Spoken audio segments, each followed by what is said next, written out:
Bonjour Madame la députée. Bonjour. Tout d'abord, qui êtes-vous? Alors, je suis une fille de la région, puisque moi je suis née dans ce département et j'ai toujours vécu dans ce département.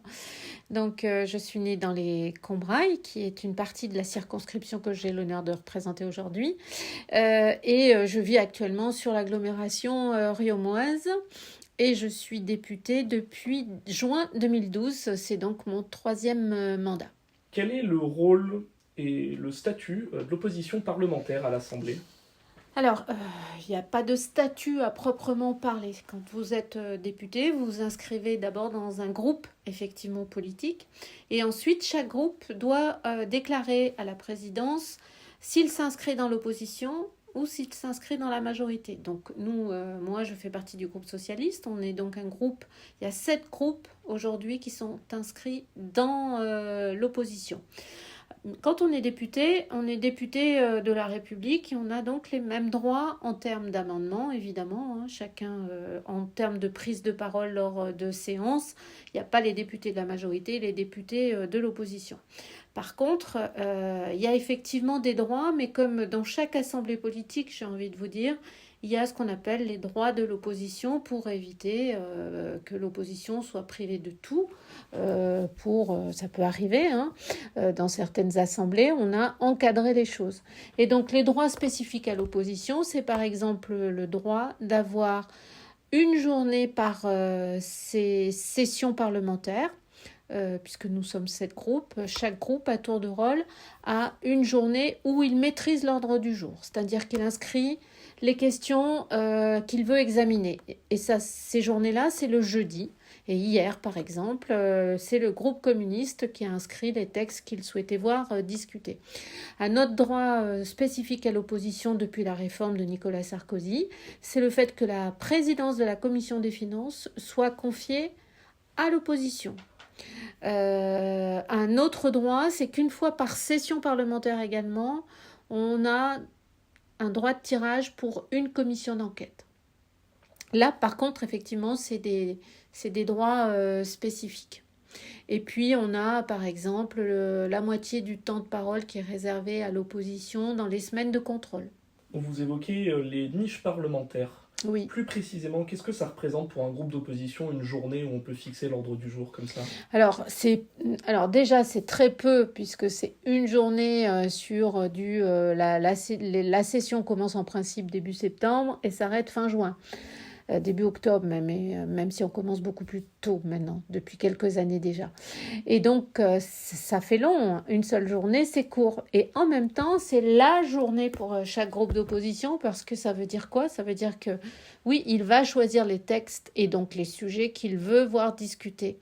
C'est une journée donc importante pour les groupes d'opposition. Donc vous, à titre personnel, vous avez été député dans la majorité, dans l'opposition en face d'une majorité absolue, Oui. et maintenant dans l'opposition face à une majorité relative. Quelles sont les différences entre ces trois situations? Elles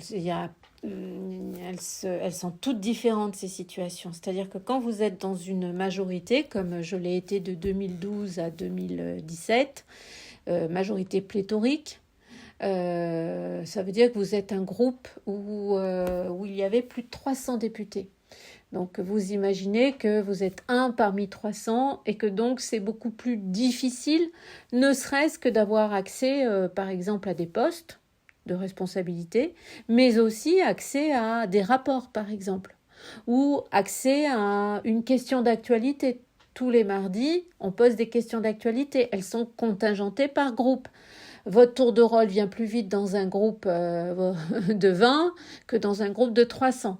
Voilà. L'opposition que j'ai connue de 2017 à 2022, là aussi, donc il y avait une majorité pléthorique, mais cette fois-ci pour Emmanuel Macron.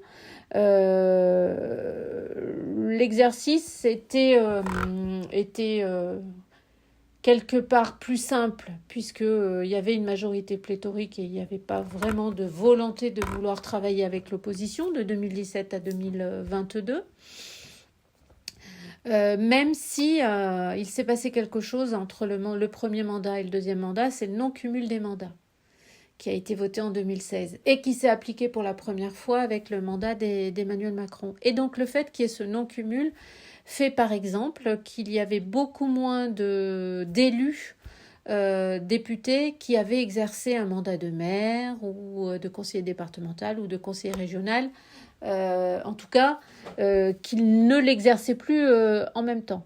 Et donc pour des questions concernant les collectivités locales, c'est vrai qu'il y a moins de, entre guillemets, spécialistes qu'il ne pouvait y en avoir sous le mandat de François Hollande. Alors, donc sur ce troisième mandat qui ne ressemble à aucun autre, puisque le président élu n'a pas de majorité absolue à l'Assemblée nationale, forcément, ça donne des situations très particulières où pour finalement chaque texte, je dis bien chaque texte qui arrive à l'Assemblée nationale, il faut que la majorité passe des accords, soit avec des groupes d'opposition de droite, soit avec des groupes d'opposition de gauche.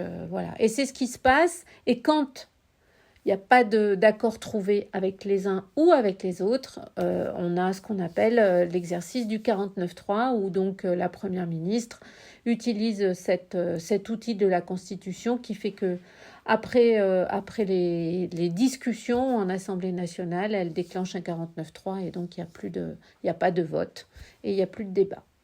Vous figurez parmi les députés de l'opposition qui font adopter le plus d'amendements à l'Assemblée. Comment on fait pour convaincre quand on n'appartient pas à la majorité ? Alors, j'ai découvert ça, c'est l'organisme indépendant là, qui fait ces petites statistiques, qui fait plein de statistiques datant, c'est ça, hein ? Ouais.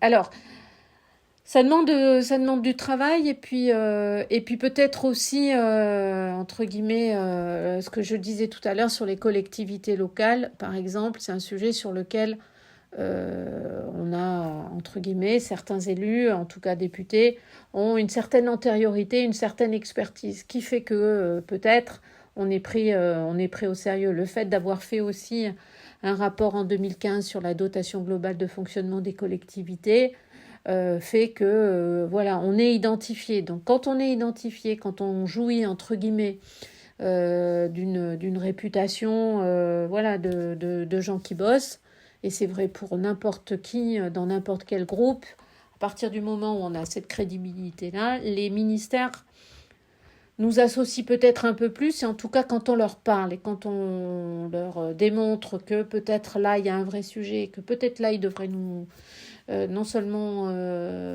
nous entendre mais nous écouter, nous écouter et nous entendre, on arrive effectivement à convaincre et à faire adopter quelques amendements. Et vous êtes même député en mission sur demande de la Première ministre. C'est des responsabilités qui sont généralement confiées aux députés de la majorité. Ouais. Quelle est votre mission et comment l'avez-vous obtenue ? Alors là, c'est pas fréquent. J'ai pas eu le temps de faire un peu d'archéologie. Je pense pas que ce soit arrivé. En tout cas, j'ai pas de souvenir que ce soit arrivé ces dernières années. Un parlementaire en mission, c'est donc un parlementaire qui pendant 6 mois maximum, et pas un jour de plus, se voit confier par le gouvernement, soit par un ministre, soit par la Première ministre, se voit confier une mission bien précise.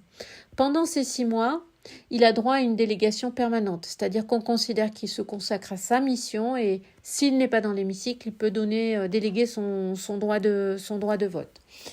Et donc, c'est des missions qui vous donnent droit surtout à des moyens. C'est-à-dire que j'ai une mission tout de suite, depuis le 23 décembre, qui consiste à trouver en tout cas les voies et les moyens pour diminuer le reste à charge en EHPAD.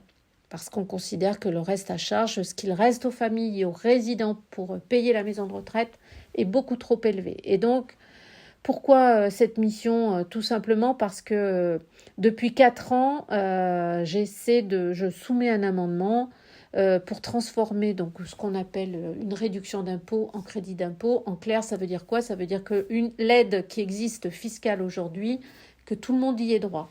Et il se trouve qu'au bout de 4 ans, dans le projet de loi de finances l'année dernière pour 2023, l'amendement est passé.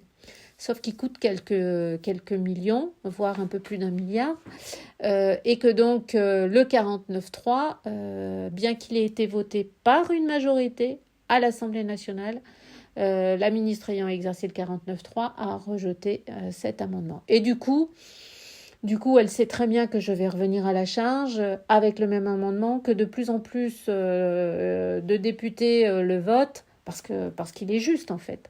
Et donc du coup, elle m'a proposé de travailler en contrepartie du retrait de l'amendement au dernier texte sur cette mission-là, ce que j'ai accepté.